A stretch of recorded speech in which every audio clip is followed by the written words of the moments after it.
This week on The Wheelhouse. Ringing in 2026 with a year in review of 2025.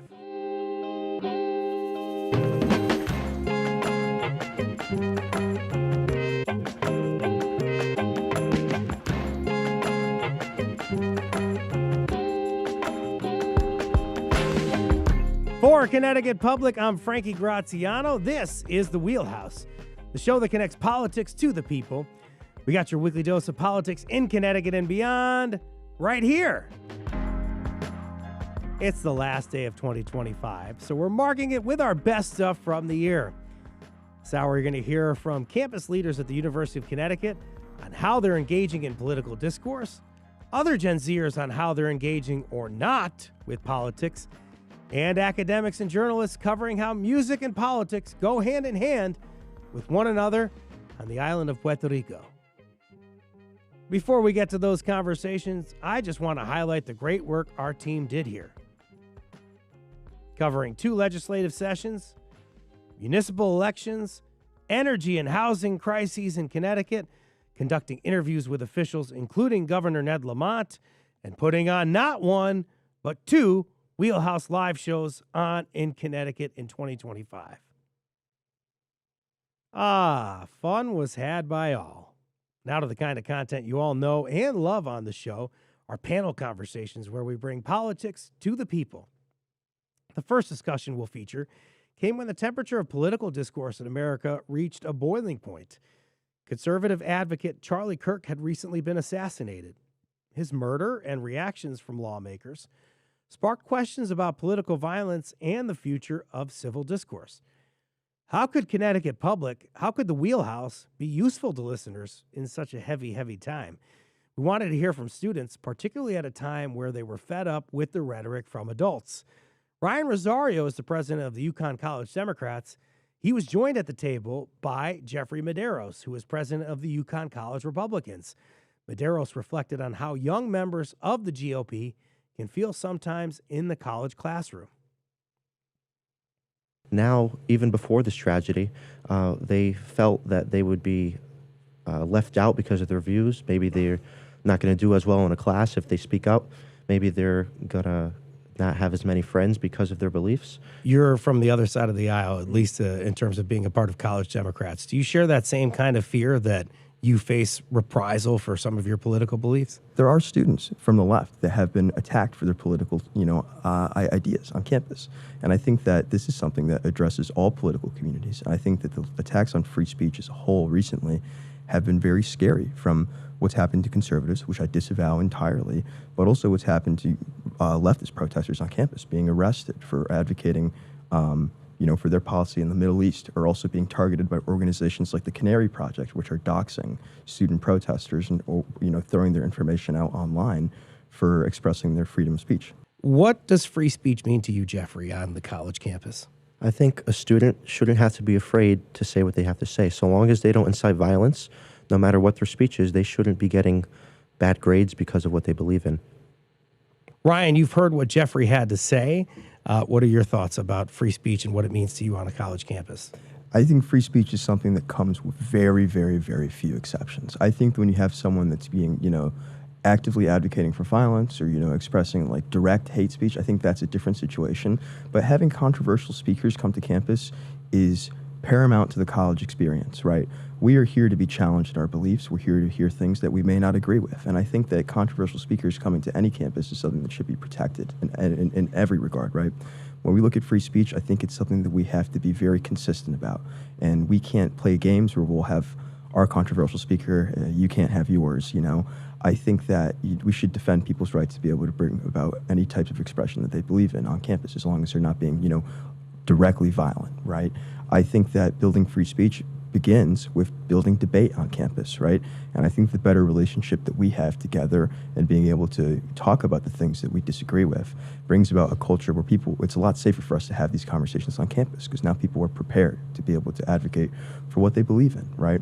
And I think that the campus sometimes gets worried about counter-protesters, that kind of thing, but those are just two different aisles of the same free speech argument. And I think that if you're going to have a speaker come in to talk about something that's, very controversial, you're going to have counter protesters that are, outside saying a few things. And I think both of those people need to be protected. What are some of the most controversial topics among students on campus right now? Is the heat sort of ratcheting up in terms of political discourse? I would say yes. I think the single most divisive issue on college campuses right now is the war in Gaza. Sure. And that's something that I think that, students across the board are having, trouble being able to digest and see the images that we see in the news every single day and see how we can, even begin to process that. And from my position, being in quite a unique one, being president of College Democrats of Connecticut, I'm stuck between two worlds where I have an active student body that is day in after day, seeing these images and asking why as a party aren't we doing more to quell some of the responses that's happening here? Why aren't we addressing the major humanitarian crisis that we see day in and day out? And oftentimes we are met with deaf ears by the party. And I think that we see, particularly on our side of the aisle, a lot of political apathy right now, and people just seeing like it's not very worth it to even engage in the process because they feel very, I would say, disheartened by what they're seeing, both in foreign policy and in terms of the party's response to it. And so I wonder how we go about making our own movements and go about making change from the bottom to the top. Jeffrey, is there that appetite for you to engage other students, even professors, in debate? Do you have that appetite right now? You know what? Why not? It's definitely something that would be fun. I haven't thought of it, but it's definitely something I'd be open to, getting myself in the debate and maybe even some of my members as well. Do you guys feel like you can have constructive debate in 2025? Like, what does constructive debate look like to both of you? I guess I'll start with Ryan. I think constructive debate is getting people in the room to start with. I think in order to have a conversation, people have to come into it expecting a conversation. When we see a lot of the avenues where we think we see debate, oftentimes people on the street arguing or news interviews that are meant to be divisive. Not this, but like Fox News instances or podcasts, that kind of thing, right? I don't know if that's necessarily debate, but when me and Jeffrey get together, when we want to have a debate, which we're planning later on in the year, these are going to be policy discussions. These are going to be things that are going to be intentionally non-divisive because that's the point. The point is to discuss how we may believe about certain things in the economy using data, how we believe about certain facts about potential, fiscal policy in the state of Connecticut or in the United States. And I think that it's just about having, kind of a scholarly discussion. We're going to go in with our sources, we're going to back it up, and we're going to make the best possible argument for what we believe in. And ultimately, the baseline, the through line that makes debate possible is respect. And I have a great deal of respect for Jeffrey and the UConn Republicans, and I'm happy that we have such a great relationship. And I think that's the foundation for our ability to be able to have positive debate on campus. Look, so I think civil debate, as Ryan said, it should look like there's no personal attacks. It's strictly policy. We don't interrupt each other. We speak on our issues in a respectful manner. And I think those kind of things are important in order to get your point across. I think when you're attacking someone personally or interrupting, as we've seen, especially at the national political level, you don't really get the message to your viewers, and you incite a type of behavior in which people believe stuff like that is okay, and it's not okay. In order to have productive and civil debate, it's important that we take those measures in order to have a good discussion. So what's happening a lot online is this willingness to, or at least this appetite to try to own the other person. Mm-hmm. You guys have to debate each other. You said you may debate each other later this year. So you want to win the debate, but there's also respect, right? So do you think about dominating the other guy or trying to own the other person? Is it constructive to do that? No, my goal when debating is not to belittle the person across the aisle. My goal is to explain my points, explain how my points may be better than theirs. And also there's an audience involved. So I don't see the point in attacking or trying to take down my opponent when I'm also trying to express my views to the audience as well. And I don't think it's very productive if you do something like that. Can I ask you guys a big picture question here? What do you think needs to change right now in American political discourse? And I guess I asked that question with the backdrop of from both the perspective of what needs to change on college campuses, but also what needs to change among the adults in Washington, D.C.? I know you two are both adults, you're college students, but you have fantastic influences here in Washington, D.C., I would imagine. Well, this is something that me and Jeffrey were just talking about, actually. You know, this is one of those instances where it seems silly, but I wish that the adults would take the example of the kids in the room in this instance, right? When we saw violence, when we met something terrible, we came together instantly and we disavowed and we put together a statement that showed that in the state of Connecticut, in our community, this is never going to be tolerated. I think when we look at political divisiveness, this is stuff that comes from the top down. This is stuff that comes from the president and the Democratic leadership as well, too, kind of getting into a 24/7 bickering argument, trying to own each other or be cute on social media, while at the same time we have people who can't afford payments for their groceries at this point. We have people that are struggling in the United States. And I think that the response to it has been two sides trying to outcool each other, right? That's not what we're interested in from a local level. But what we are interested in is the policies that impact people's day-to-day lives and that are important to us. And I think this thing of like owning people is for social media. It's for audiences, right? We're here for constituents. We're here for people that depend on real policy. That was Ryan Rosario, president of the UConn College Democrats. He was joined by Jeffrey Medeiros, president of the UConn College Republicans. Two Gen Zers there who seem to have a bright future ahead of them.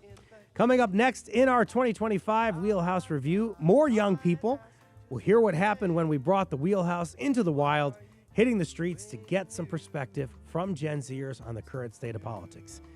Got a question related to this show? Maybe you want to pitch a show topic. Email us, wheelhouse@ctpublic.org. Stay tuned. You're in the Wheelhouse right after a quick break.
This is the Wheelhouse from Connecticut Public Radio. I'm Frankie Graziano. This hour, we're taking a look back at some of our favorite shows from the past year. You know, something we all heard a lot about in the year 2025 is, what does Gen Z think? What do these young people think about politics? How do they get their news? How do they engage? Well, we got some answers in what I like to call a wheelhouse in the wild as we listen to a few Gen Zers flipping through their feelings. After we hit the street, we'll hear from Rachel Janfaza. She's the founder of the Substack Up and Up, Elena Moore from NPR's Washington desk, and Christian Paz, a political correspondent with Vox. Is Gen Z sold on our political system as it stands now? We hit the streets to find out. Here's Sasha St. Germain of Torrington and Isaac Cuevas from New Britain. It's just unfair. And I feel like we're slowly going back into the 1800s, and I'm not with it at all. Is there one particular issue that you feel like we've gone really far back on? Women's rights, including health rights. Am I sold on our current political system? I would honestly say no. I kind of don't like where our democracy is going, and I think a lot of Gen Zers would agree, because I think politically a lot of us are more often leaning left, and right now we're currently in a right-wing majority. Isaac says one particular issue he cares about, the war in Gaza and U.S.'s support to Israel. What about the question, Christian, that we asked Sasha and Isaac, and what did you think about their responses?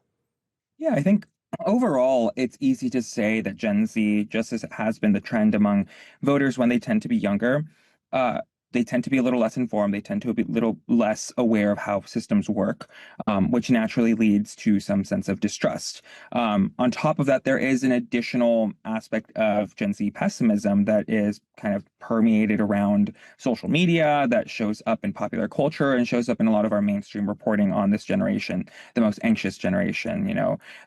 People with severe mental health, crises in Generation Z.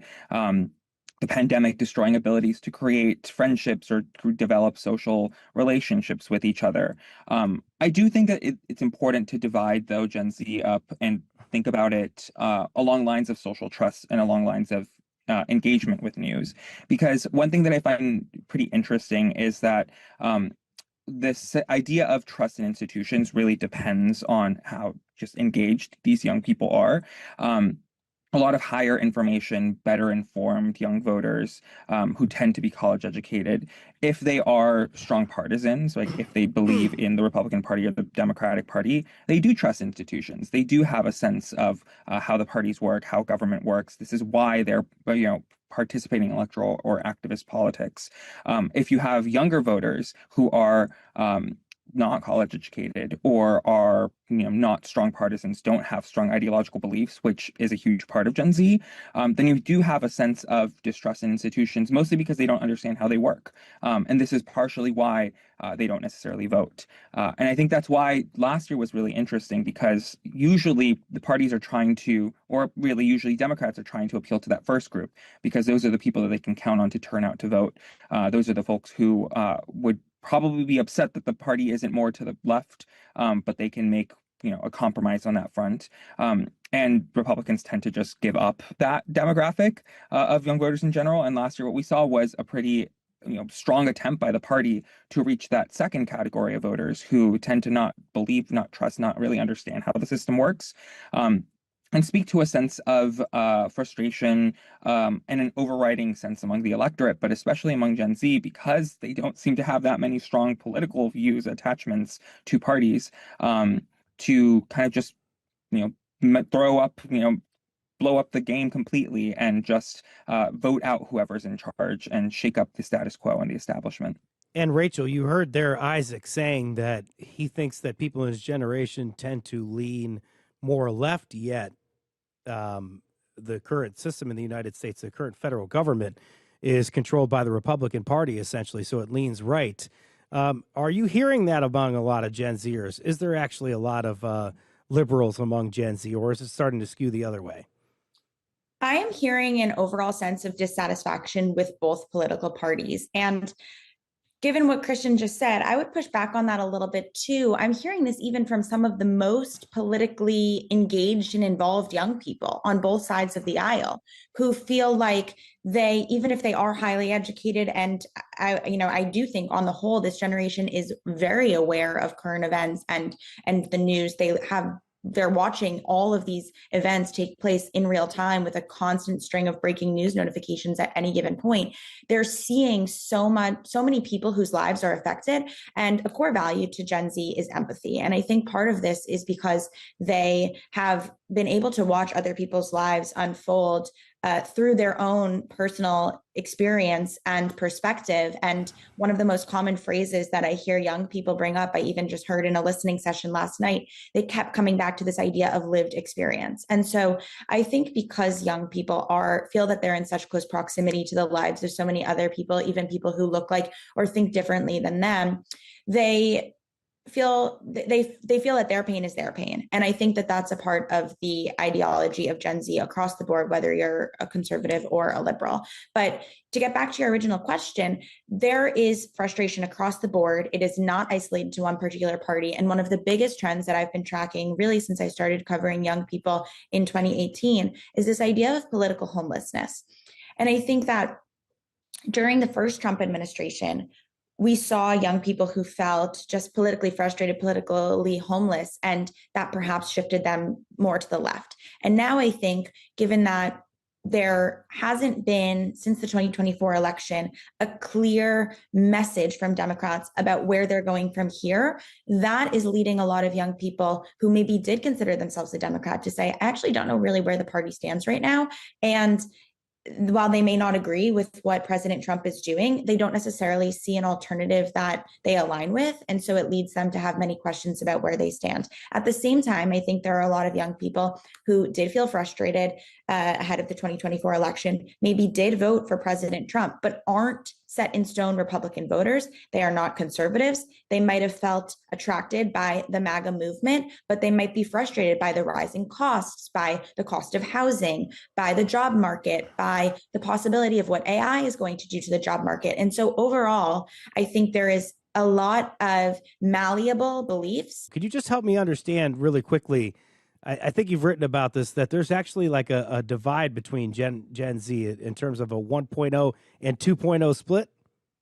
Yes. So when you think about the 15-year timeframe of Gen Z, there's been so many different events and experiences that have really shaped two separate cohorts in this generation, because so much has happened so quickly, both with the pandemic and with the rise of social media during the adolescence of Gen Z. So the way that I frame Gen Z 1.0, Gen Z 2.0 is split by how old you were during the time of the pandemic. And I believe that anyone who had graduated high school by the time that the pandemic started, they had a very different experience during and after the pandemic than anyone who was still in high school or younger at the time that COVID-19 started. If you think about those who had been on the oldest cusp of Gen Z, like myself, we had already had a taste of independence in adolescence by the time that the pandemic hit. And that was really different than students who were in elementary school, middle school, high school during the time that the pandemic started,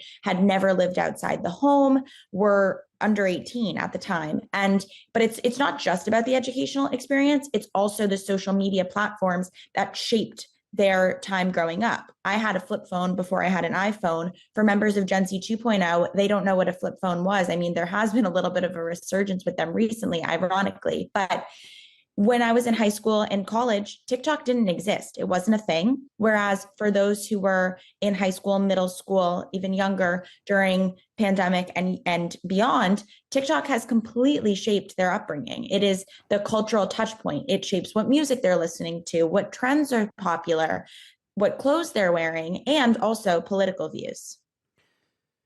So I'm trying to understand this a little bit further. I love this delineation of the pandemic. I think that's very helpful.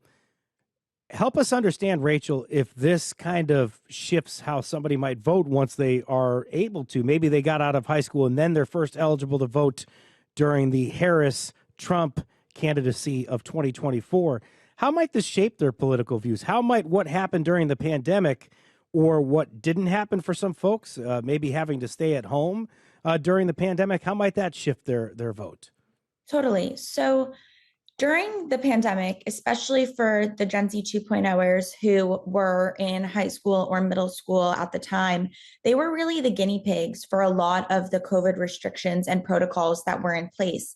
And if you were a young person who felt like your life wasn't in your own hands and your ability to socialize with friends or play in sports games or have prom or graduation was kind of at the whim of this virus, and then the authority who was in charge making these decisions about your ability to just do these very normal adolescent things, there was a lot of resistance to that developed, and a lot of anti-authority sentiment. And while the pandemic started when President Trump was in office for his first term, many of the protocols about masking and vaccine mandates and school reopenings and things like that happened during the start of the Biden administration. And so young people who grew frustrated with these protocols looked at the person or the administration who was in charge at the time. And in many of the liberal cities where these restrictions lingered on past perhaps when young people thought they could have or should have, the people who were in charge in many cases were Democrats. And a lot of resistance to that started to brew and started to spread online as well. And so there started to be a lot of anti-democratic sentiment that bubbled up, and also just anti-authority sentiment. Couple that with the fact that if you were shaping your political views during this time, young people are typically always in the counterculture. And while Biden was in office, the counterculture was MAGA and the MAGA movement. And I think this is in part why we've seen a shift to the right amongst some young people, particularly amongst young men who may have been the most frustrated by the fact that, they were confined to their home during these really formative years. While the wheelhouse was in the wild with Gen Zers, we also asked them where they turn for news and political information. Here's Lena Bosco from New Britain, Alan Quayson from Prospect, Lottie Richardson Tanaka of Stratford, and Isaac Cuevas from New Britain.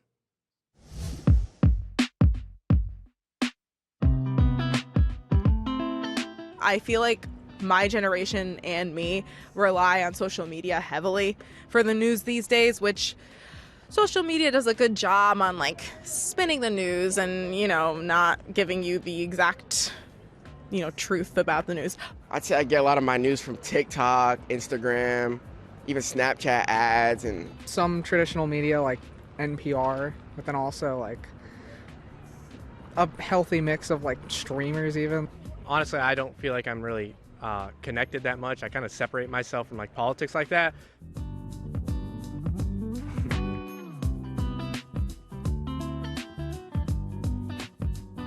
Sounds like Lottie probably knows who you are, Elena. These responses, what are they shaped by? Like the political moment we're in right now, would you say, or by everything just being really a finger swipe away? Well, I think it goes back to what we've been talking about this whole time. This is a generation that is very distrustful of institutions, of major forces of power. And I think you have to be living under a rock to not see the internet as one of those in some ways. We've seen that in the data, at Tufts University's Circle Institute, they found that something like more than half of folks under 34, 18 to 34, have very little trust to no trust at all in social media and technology companies. And, to say that these young folks are not informed, I think is a larger question, because I think what it means to be informed is kind of changing for this generation, because people open their phones and in a matter of seconds, to get what you were saying about swiping, you can see what's happening at conflicts around the world. You can see on the ground reporting on it. You can see on the ground testimonial on it from someone who may identify more as an internet personality or influencer. You can follow, the daily lives of people who have completely different perspectives than you. And that's not to say this is in substitution for, non-biased journalism, but it does expose a generation to something that really no generation, including millennials, had at such a young age. And I think that has both given people a sense of distrust because they know that the internet is so vast and wide, and that people's algorithms can be so different. So you could be seeing such a different perspective than even your neighbor. But at the same time, people are exposed to a lot of topics. People are getting their information from so many different avenues, mediums, people, that there is not one single way to reach Gen Z as a politician. And I think that part of the conversation ahead of the 2024 election and in the aftermath has been about the podcast ecosystem and the manosphere. And everyone wants to crack the code on how to reach young voters and young men in particular by going through these sort of alternative modes of communication. And that is super smart and strategic, and any politician should be doing that. But at the same time, it's not the only way to reach young people. And not everyone who's a young person under the age of 30 is listening to these podcasts, even if you look at young men. And the moral of the story is that Gen Z is not monolithic. No generation is monolithic. No group of people is monolithic. And so in part because of how many different creators and modes of communication there are, everyone's getting their information a little bit differently, which definitely makes it hard for politicians, perhaps harder than in the past when there was, the nightly news that they could go on and deliver their message. But there's also an opportunity because you can reach young people really anywhere. And the other reality is that, this is a very information hungry generation. And part of their skepticism comes from a curiosity. I think they are deeply eager to hear about the world around them. And there's an opportunity there for politicians to tap into. And I think one of the takeaways that I've been honing in on since the election was really that what this generation is craving is authenticity. And so the messengers need to utilize the modes of communication that are most authentic to them. If you are a young woman politician who really is into your makeup and beauty, do a collab with an influencer who talks about beauty, makeup, get ready with me videos. If you're a congressman who really likes to fish, go on a fishing podcast. If you like to cook, do a cooking podcast. There's kind of a way to use your personality, your hobbies, your strengths, and show your unique self through the modes of communication, because every sort of niche internet community exists, and there's a way for politicians to utilize those to their advantage. And this is very important because this is going to be a big thing in 2028 and maybe even in the midterms. The question of authenticity and being real is more of a question that's being directed at Democrats over Republicans. Is that correct, Rachel? I think so. I think that for whatever reason, young people feel like because President Trump says what he wants, is able to, fly in the face of cancel culture, he comes off as very real. He's charismatic, and people think that young people in particular think he's funny, and they appreciate that, even if they disagree with what he is saying. Whereas there has been a lot of frustration that I've heard, and this was true, especially in the lead up to the 2024 election, around this sort of policing of language that they felt Democrats were doing, and the fact that Democrats oftentimes were coming off as sort of cringe and performative. And whether or not, that is a fair criticism, it's the way that it was perceived, and politics is perception. So it matters. Hey, here's hoping that in 2026, more of these Gen Zers get their news from the Wheelhouse and Connecticut Public. Tweaking how you consume your news in 2026? Send your news year resolutions to wheelhouse@ctpublic.org to tell us what you want to hear about in 2026. At the Wheelhouse, we bring the politics to the people, and after this break, we'll bring la cultura to la gente. Stay tuned for more. You're in the Wheelhouse after a quick break.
This is the Wheelhouse from Connecticut Public Radio. I'm Frankie Graziano.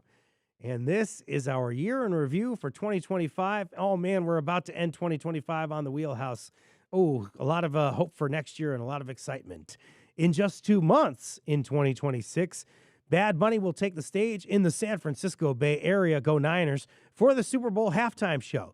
He is the most streamed Latino artist on Spotify, including 3 years in a row where he was the world's #1 streamed musician. His criticism of politics on the island of Puerto Rico and beyond make his selection to perform at the Super Bowl controversial to some. Back in June on the Wheelhouse, we examined Bad Bunny's involvement in political discourse after it was announced that Yale professor Albert Laguna would offer a course called Bad Bunny, musical aesthetics, and politics. Joining me now, Petra Rivera Rido, Associate Professor of American Studies at Wellesley College. Her new book, which she co-wrote with Vanessa Diaz, is titled PFKNR, How Bad Bunny Became the Global Voice of Puerto Rican Resistance. And that's going to come out in February of 2026. Kind of some breaking news there, Petra. Yes. I'm very excited. Thanks for having me. Also on, La Gata, multimedia artist and historian. Gata, wonderful to have you on here. Thanks for having me. Thank you so much for coming on the show. We appreciate it very much. Also joining us, Rachel Iacavone, Puerto Rican communities reporter for Connecticut Public. Thank you so much for coming on the Wheelhouse. Thanks for having me. You are fresh to Connecticut Public, and you are right on the show. That's how talented you are. Thank you so much for coming on. I appreciate it.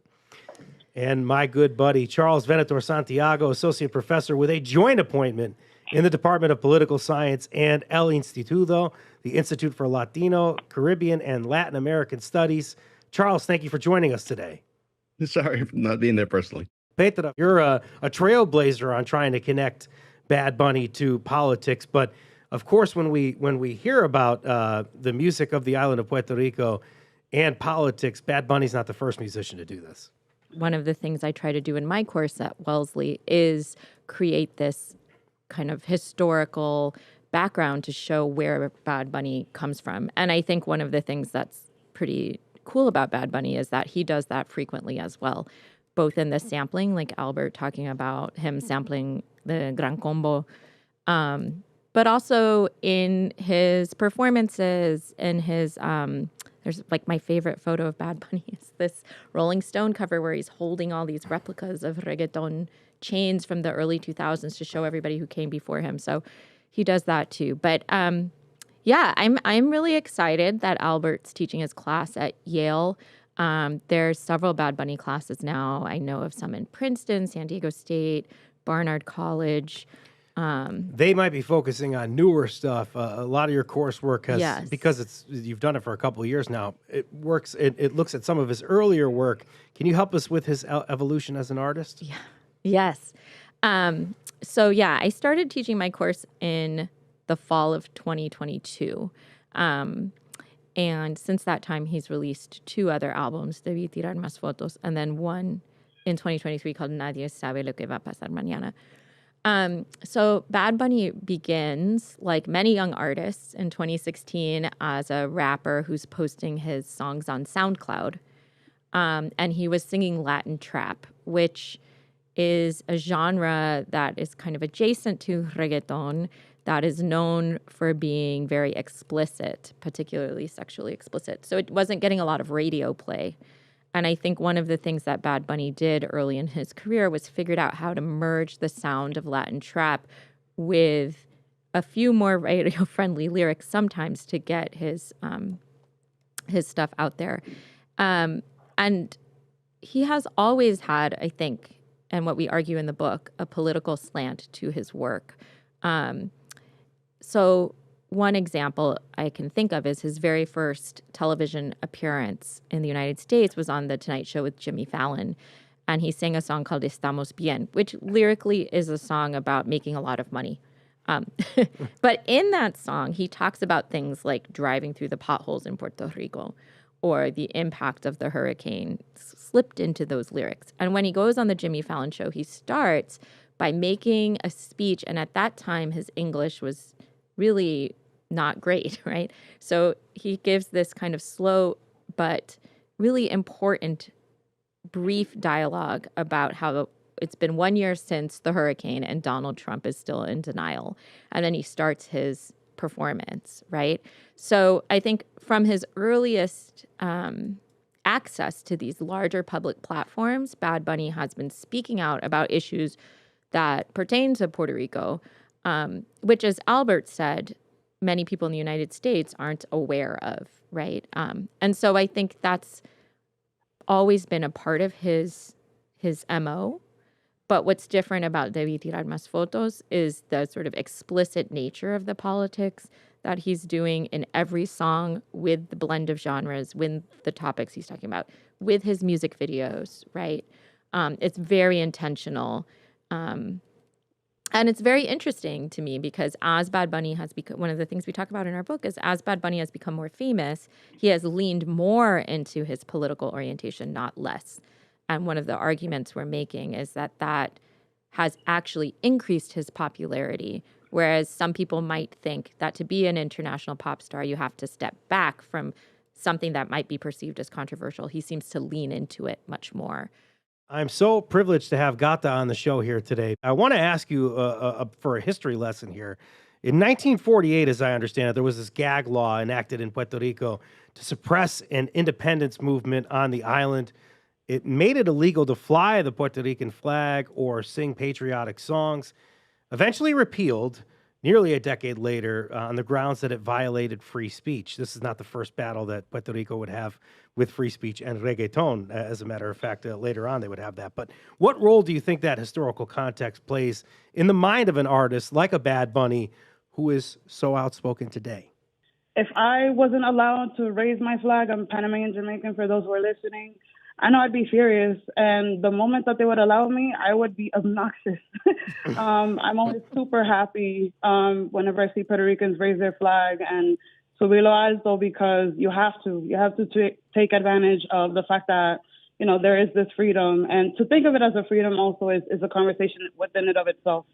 The role that it plays, I think, is significant. I think that Bad Bunny, you know, like he exemplifies in every way, shape, or form his pride, and more importantly, his drive to try to, you know, educate the larger masses in regards to the actual colonial state of Puerto Rico. Charles, reggaeton is a musical genre rooted in resistance, as we talked about. Can you tell us about its origins and why listeners find it to be so powerful, particularly politically? Well, that's a good question. So part of the challenge is that reggaeton emerges as a way, in some ways, to express or amplify, if you will, sort of popular, sort of real politics that affect, if you will, the average person in sometimes explicit ways. The political dimension of that, of reggaeton and music in Puerto Rico are challenging in some ways, because even though there's a dimension of protest that's present, I'm not sure it's very effectual or influential in doing anything. And it's mostly describing social inequalities, if you will. But the question becomes, well, what do you do to change it? What's the project that it's proposed? And sometimes that's not clear that there's a political project there other than a protest. I got to bring this back to good old Connecticut here. Much of Bad Bunny's most recent album pays homage to New York, Connecticut's neighbor, and that matters, right? Connecticut has a sizable Puerto Riqueño population, Boricua. Oh yeah, I mean, you talked about it for a second. I'm half Italian, half Puerto Rican, so very New York family here and mixture. And I knew that there was a huge Puerto Rican population. Of course, you know, I grew up visiting the Bronx and Spanish Harlem with my family. Did not realize how large of a population we have here in Connecticut. That about 50% of Latinos you run into are Puerto Rican. That people would assume I'm Puerto Rican more than anything else here. And with that, I hear Bad Bunny on the streets. I hear people's car cranked up, you know, on the side of the road, passing me by. That like reggaeton is the basis here is really interesting. I'm originally from South Florida in a very Mexican area, and it was much more like bachata that I was hearing on the street from like a truck, you know, and here is like a very small car playing reggaeton. So it's so cool. And listening to the Loud podcast that Gata and the rest of the crew put together there at Spotify or with Spotify and Futuro Media too, that Connecticut, not as much as New York, but Connecticut and a little bit of Springfield, Massachusetts, some of those towns in Massachusetts did have, you know, some sway in reggaeton even in Colombia and on the island too. So I mean, there definitely is a place for Connecticut in the reggaeton scene, but Puerto Riqueños, they face some barriers when it comes to having their say on what's going on politically, not just not necessarily locally here, because with the diaspora here, but federal elections is what we're thinking about. How much say do they exactly have in those elections? I mean, the saying is, of course, we pay taxes, but we don't get the benefits of that. And that's because we can vote in the primaries, but on the island, you don't get a say in who the president is, which is kind of the biggest thing, right? You get to vote for the governor, not a president. I want to make that clear. That is a distinction that some do not make. But you get a say in your local representatives, but not how we're represented on the national level. You know, we are part of the US, but are we more part of Latin America? And that's kind of the two worlds we live in, one foot in one world at all times. And so the diaspora does get a say. And you see that in areas like here, Orlando, New York, those very large hubs of Puerto Rican populations are now using their voice and voting in ways that they couldn't when they were on the island. Something that Bad Bunny gets a lot of praise for is trying to expand society's definition of masculinity. Petra, is that something you talk about in your course? Oh, yes, yes. This is like one of the students' most favorite topics.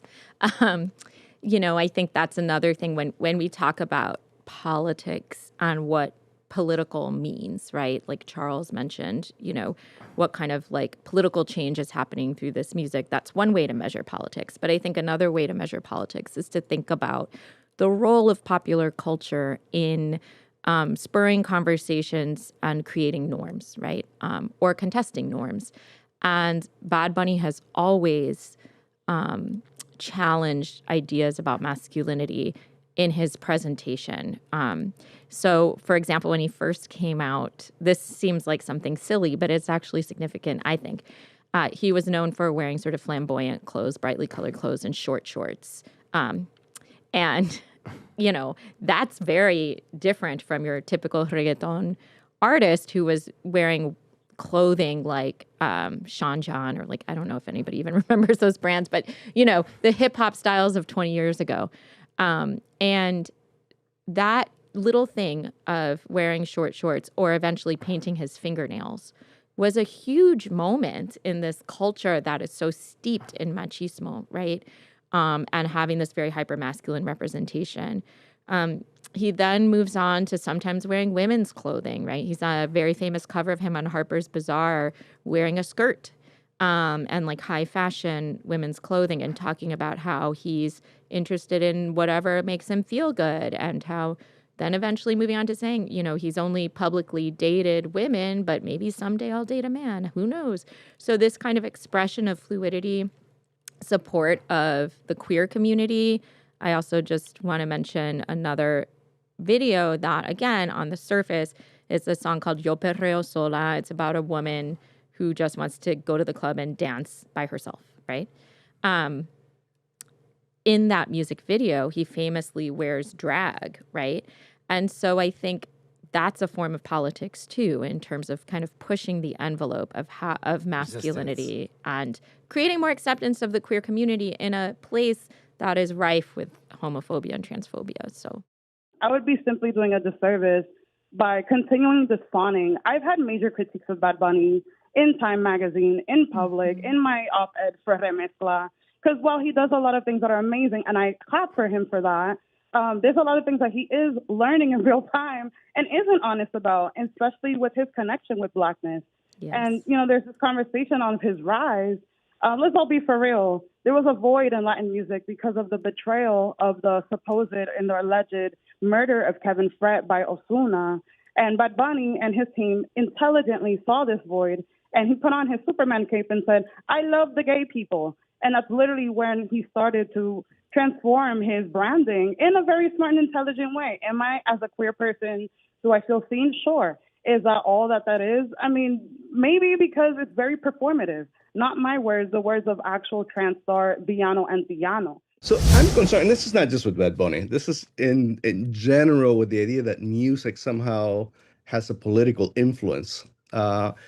Because part of what we're seeing is a displacement of traditional leftist politics that are focused on a critique of capitalism, the economic conditions of capitalism, that address the material conditions of people, housing, cheap housing, higher wages, healthcare, etc. And then we move to this sort of protest celebration that focuses on norms and culture at the expense of actual politics, engaging institutions. And I'm worried that when we celebrate or we call artists social critique, we elevate that, or I shouldn't say elevate it, we treat that as a political messaging. We're depoliticizing what are traditional politics. And by that, I mean, we have a civil rights movement that had protests, but also had a political agenda to change legislation. Now, there are some artists that stand behind legislation. I'm not a Swiftie, but Taylor Swift stands behind the Violence Against Women Act, and she supports legislation, and she's pushing for some changes for women. And that seems to me a little bit more concrete than simply You're saying, here's a perfect way to say it. You're saying that Bad Bunny is says that he's against Ricardo Rosselló, but he doesn't necessarily pick a successor or pick or get behind a movement and put himself out there as far as he could. You're saying. Well, no, I mean, he did support the Alianza and Dalmau, but he's not offering an alternative. Okay, So there you go. every time he gets involved in politics, we end up with a right wing